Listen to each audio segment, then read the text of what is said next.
हिमाचल में भारी बारिश से तबाही की तस्वीरें सामने आई हैं क्योंकि शिमला, सोलन, सिरमौर, मंडी में जमकर बादल बरसे हैं। ऊना के बंगाणा में स्कूल कॉलेज तक बंद करवाने के आदेश जारी हो गए। तो कांगड़ा के नक्की खड्ड में भी तेज बहाव देखने को मिला। तो खड्ड के बहने के कारण जो है कार भी इसमें बहती हुई नजर आई है। हालांकि ड्राइवर को सुरक्षित बाहर निकाला गया, बचाया गया। तो सिरमौर में भी लैंडस्लाइड से 2 ट्रक और टिप्पर दब गए। हादसे के दौरान करीब 3 मजदूरों के दबे होने की आशंका भी बताई जा रही है। हालांकि मलबा गिरने से रात में भी जो रेस्क्यू है वो संभव नहीं हुआ। पर प्रदेश में 350 से ज्यादा सड़कें वाहनों के लिए बंद कर दी गई हैं। तो आवाजाही जरूर प्रभावित हुई है। जिस तरीके से जो कुदरत का कहर है वो लगातार जारी है। हालांकि हिमाचल में खासतौर पर जो मानसून है वो काफी सक्रिय रहता है, जिसके कारण ये जो तमाम हादसे हुए।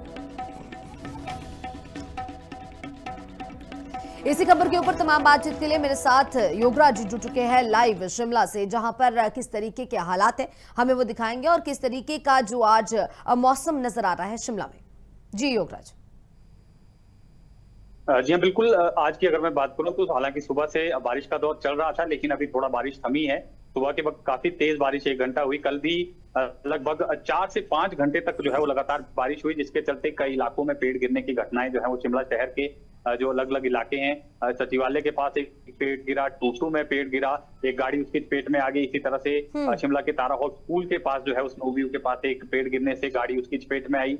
इसी तरह से टूटीकंडी ISBT के पास पेड़ गिरा। तो जगह जगह लैंडस्लाइड और पेड़ गिरने की घटनाएं जो है वो भारी बारिश के चलते शिमला में हुई। इसके अलावा शिमला के अतिरिक्त जो है वो सोलन और सिरमौर में काफी ज्यादा नुकसान जो है कल बारिशों से हुआ। हालांकि ऑरेंज अलर्ट जरूर पिछले कल जारी किया गया था भारी बारिश को लेकर, और उसके बाद काफी तेज बारिश भी हुई। और सिरमौर में 3 मजदूर जो कि माइनिंग के काम में लगे हुए थे, वो उनके दबे होने की वहां पर जो है वो सूचना मिली है।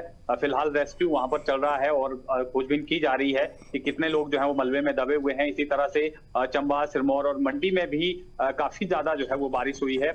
हालांकि ये थोड़ी राहत की बात है कि पिछले 2-3 साल जो मानसून के रहे हिमाचल प्रदेश में, उसके मुकाबले इस बार हिमाचल प्रदेश में नुकसान कम हुआ है अभी तक की जो मानसून रहा है। हालांकि जो डेथ का आंकड़ा है वो 81 लोग जो है वो मानसून के कारण अभी तक जो है मौत का ग्रास बन गए हैं।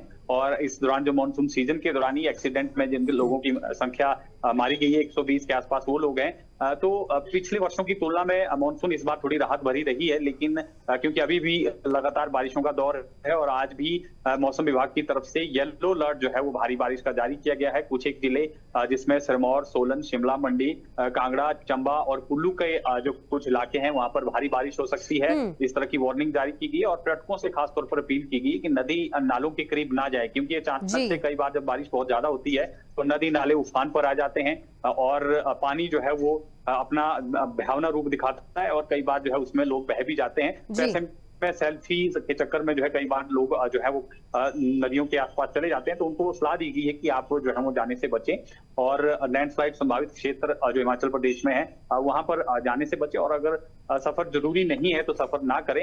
हालांकि इस बार थोड़ा नुकसान जो है वो पिछले मानसून की अपेक्षा में अभी तक देखने को कम मिला है। ये हिमाचल प्रदेश के लिहाज से काफी राहत भरी खबर है। पर्यटकों को जरूर ये एडवाइजरी दी गई है कि मौसम देखकर ही सफर करें। हालांकि अभी जो है हिमाचल प्रदेश में मानसून के लिए काफी संख्या में पर्यटक पहुंच भी रहे हैं और इतना नुकसान नहीं हुआ है, तो पर्यटकों को ज्यादा घबराने की भी आवश्यकता नहीं है, लेकिन सावधानी जरूर बरतनी है। इस तरह की सलाह लगातार दी जा रही है। मानसून के चलते हिमाचल प्रदेश में अभी तक अगर मैं आज की सुबह फ्रेश आंकड़ों की बात करूं तो 300 के आसपास जो सड़कें हैं वो यातायात के लिए बंद है, खोलने का काम चल रहा है। इसी तरह से 300 के आसपास जो बिजली ट्रांसफार्मर हैं वो ठप पड़े हैं।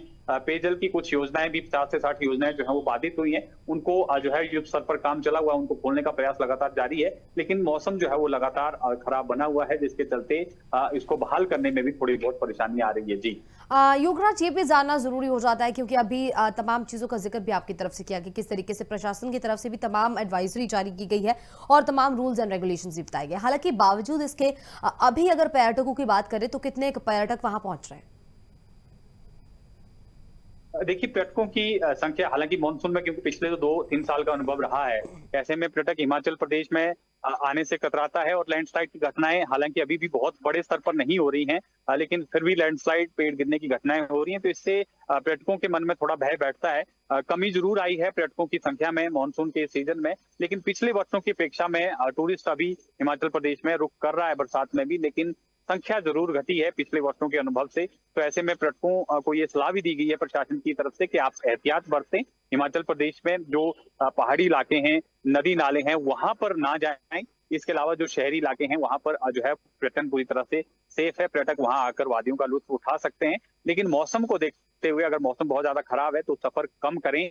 आप जो है वो आसपास के जो इलाके हैं, चाहे शिमला है, खदियार है, चंबा है या कुल्लू मनाली है, वहां पर जो शहरी इलाके हैं वहां पर जा सकते हैं, वहां पर सेफ है, वहां पर कोई इस तरह की बात नहीं है। लेकिन अगर मौसम खराब है तो सफर कम करें। इस तरह की हिदायत जो है प्रशासन की तरफ से दी गई है। जी योगराज, तमाम जानकारी के लिए बहुत बहुत शुक्रिया, क्योंकि तमाम जानकारी काफी डिटेल में आपकी तरफ से दी गई है और सीधे तौर पर जो शिमला के हालात हैं वो तक बताए हैं और साथ ही में किस तरीके से हिमाचल में तमाम मौतें हुई हैं, हादसे हुए हैं, उस चीज का भी जिक्र किया गया। हालांकि सीधे तौर पर जो मानसून है वो पिछली बार के मानसून से जो है काफी तुलना में कमजोर नजर आ रहा है, पर सीधे तौर पर अपने आप में बड़े आंकड़े भी हैं, डेथ टोल काफी हाई है।